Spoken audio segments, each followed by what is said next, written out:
Hello guys, welcome back to my channel. I am a pro. आज का video बहुत ज़बरदस्त होने वाला है क्योंकि आज मैं आप लोगों के साथ शेयर कर रही हूँ जब आपके बच्चे बड़ी बड़ी कोचिंग पढ़ने जाते हैं 6-6 घंटे की, तब आपको लंच बॉक्स तैयार करके देना होता है। उसमें सभी माँओं को ये लगता है हम अपने बच्चों को सारे न्यूट्रिशन, सारे मिनरल्स और सारे विटामिन्स उस लंच बॉक्स में दे, जिससे कि उनका पेट भरा रहे और वो अपनी कोचिंग में अच्छे से परफॉर्म कर सकें। आज के लिए यही लंच बॉक्स बनेगा। इसके अंदर सबसे पहले मैं आपको बता रही हूँ करेले की सब्जी, जो आप बहुत यम्मी तरीके से बना सकते हैं। इससे आपका बच्चा बड़ी इजीली उसे खा ले और उसे सारे मिनरल्स, विटामिन्स और पोषण मिले।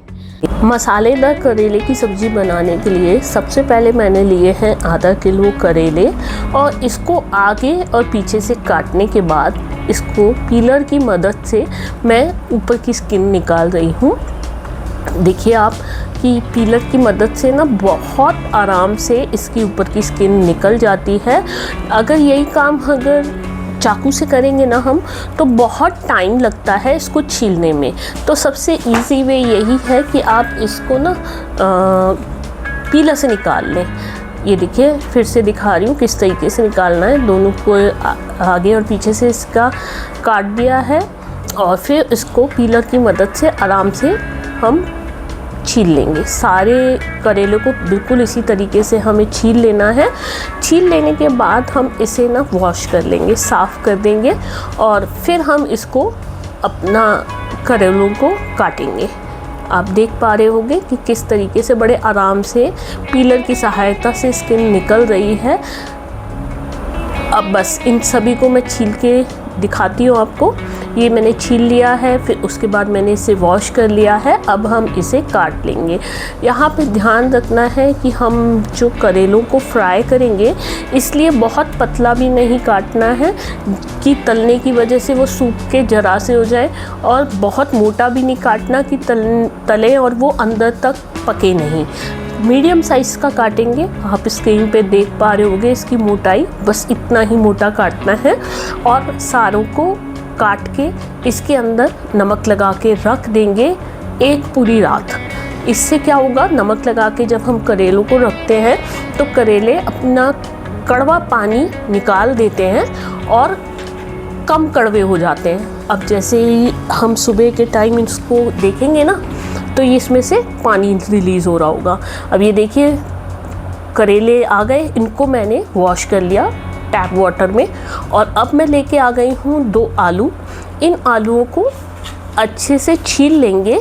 छीलने के बाद हमें इन्हें वॉश करके लाना है और फिर हम इसकी कटिंग बताएंगे कि किस तरीके से कटिंग करनी है। इसे भी पीलर की सहायता से बड़ी इजीली हम छील लेंगे और फिर हम इसकी कटिंग करना स्टार्ट करेंगे। ये देखिए छिल गए हैं और छिलने के बाद मैंने इन्हें धो लिया है। अब धोने के बाद अब हम इसको ना कट कर रहे हैं। आपको मैं दिखा रही हूँ, मैंने 2 काट लिए, 2। फिर उसके बाद इसको पतले पतले स्लाइसेस काट दिए।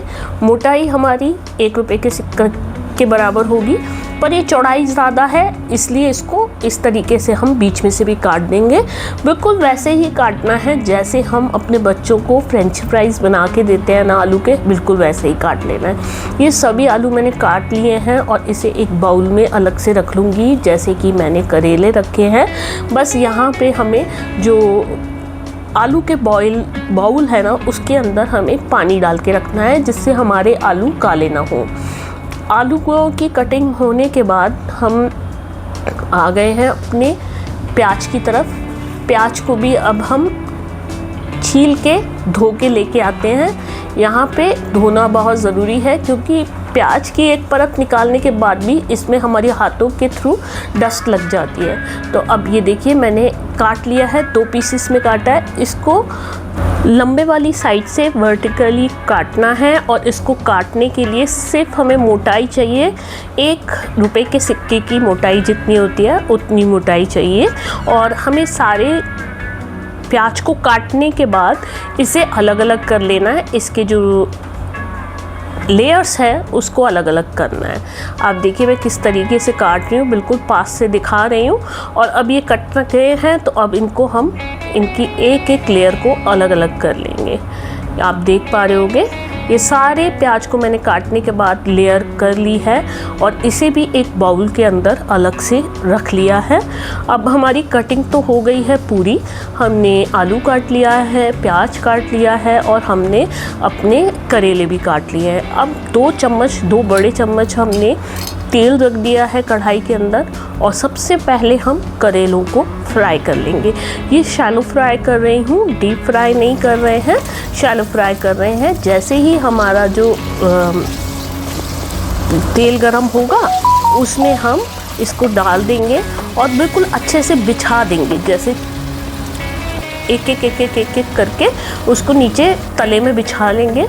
और उसके बाद जैसे ही इसका कलर चेंज होता है उसे हम पलट लेंगे और फिर दोबारा से इसको उसी तरीके से दूसरी तरफ भी अच्छे से बिछा देंगे, जैसे हम चिप्स को बिछाते हैं। चिप्स को सुखाते टाइम तले में बिछा दिया। आप देख पा रहे होंगे कि कलर चेंज हो चुका है। ये हमारे जो करेला है वो शैलो फ्राई हो गया है, मैं पास से दिखा रही हूँ आपको।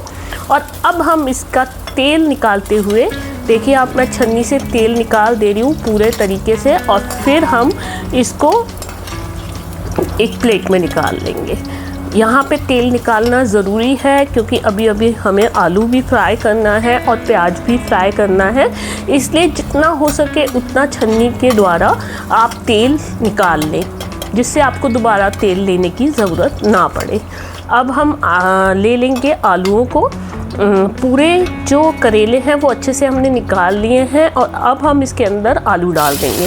आलू को पूरे तरीके से डालने के बाद जैसे ही ये आलू थोड़ा सा फ्राई हो जाएगा, शैलो फ्राई होगा, ये डीप फ्राई नहीं कर रहे हैं तो शैलो फ्राई करेंगे। जैसे ही हमारा आलू थोड़ा गला गला सा हो जाएगा ना, फिर हम इसको छन्नी की मदद से निकाल लेंगे। आप देख पा रहे होंगे कि जो आलू है वो पक गया है और अब मैं इसे छन्नी की सहायता से फिर से निकाल रही हूँ।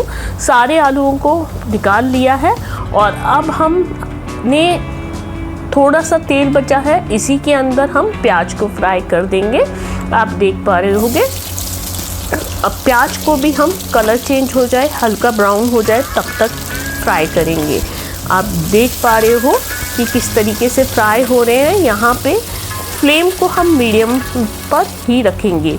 सभी काम करते टाइम हम मीडियम पे रखेंगे। जैसे ही हमारे प्याज का कलर चेंज होता है, हमने इसके अंदर डाल दिया है आलू डाल के थोड़ा सा फ्राई करेंगे। उसके बाद हम इसके अंदर करेले को डाल देंगे और लगभग दोनों फ्राई हो गए हैं और अब मैंने डाल दिया है करेला। अब ये करेले को भी अच्छे से सारी चीज़ें मिक्स हो जाएं, उसके बाद हम अपने सूखे मसाले डालना स्टार्ट करेंगे। अब मैं लेके आई हूँ कश्मीरी लाल मिर्च, ये मैंने आधा चम्मच डाली है। और अब मैं डाल रही हूँ गरम मसाला, ये भी आधा चम्मच डाल दिया है। और अब हम डाल देंगे इसके अंदर सूखा धनिया, ये भी आधा चम्मच डाल रही हूँ। मेरी चम्मच छोटी है इसलिए 2 बार निकाल रही हूँ, तो आधा चम्मच हो रहा है मिला के। और इसमें टिप भर के हल्दी का डाल देंगे और फिर इसे हिला देंगे। और तब तक हिलाना है जब तक ये मसाले पूरे तरीके से मिक्स ना हो जाए। और अब मैंने इसके अंदर डाल दिया है नमक आपको अपने स्वाद अनुसार ही डालना है, जितना नमक आप खाते हैं बस उतना ही। यहाँ पे हम पहली बार ही नमक डाल रहे हैं, इससे पहले हमने नमक करेलों में डाला था, उसकी कड़वाहट निकालने के लिए उसे हम पानी से धो चुके थे और उसमें बिल्कुल नमक नहीं था। तो यहाँ पे उतना ही नमक डालना है जितना आप खाते हैं। ये देखिए बिल्कुल अच्छे से मिक्स हो गया। अब मिक्स होने के बाद इसके अंदर मैं डाल रही हूँ 4 चम्मच दही। ये बहुत अच्छा टेस्ट देती है, इसमें खट्टा सा टेस्ट आ जाता है दही की वजह से। यहाँ पे बस ध्यान रखना है, जब आप दही डालेंगे ना तो फ्लेम नीचे बिल्कुल धीमी होनी चाहिए। अगर आपने फ्लेम तेज रखी ना तो दही फट जाएगी और अलग अलग सी दिखने लग जाएगी सब्जी के अंदर।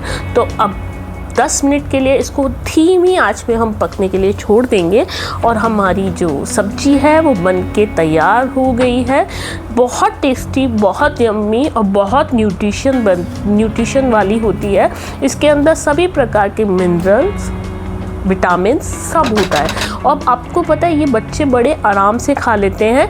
ये मैं अपनी बेटी का टिफ़िन पैक कर रही हूँ, उसका आज लंच कोचिंग में है, तो मैं कोशिश कर रही हूँ कि उसको बिल्कुल हेल्दी लंच दे सकूँ जिससे वो अपनी 6 घंटे की कोचिंग बड़े आराम से निकाल ले और उसका पेट भी भरा रहे।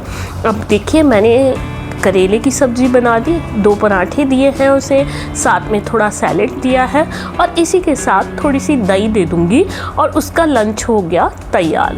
बिल्कुल परफेक्ट लंच है, इसके अंदर सब कुछ है जो इसके लिए एक ग्रोथ करने वाले बच्चे के लिए चाहिए होता है।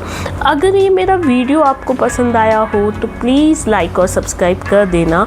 आपके एक लाइक से, आपके एक सब्सक्राइब से हमें मोटिवेशन मिलता है। Thanks for watching, bye bye. अगर आप वीडियो में यहाँ तक आए तो पक्का आपको ये वीडियो पसंद आया। अगर पसंद आया तो प्लीज़ प्लीज़ प्लीज़ लाइक और सब्सक्राइब कर दो। आपके सपोर्ट की बहुत ज़रूरत है। Thanks for watching, bye.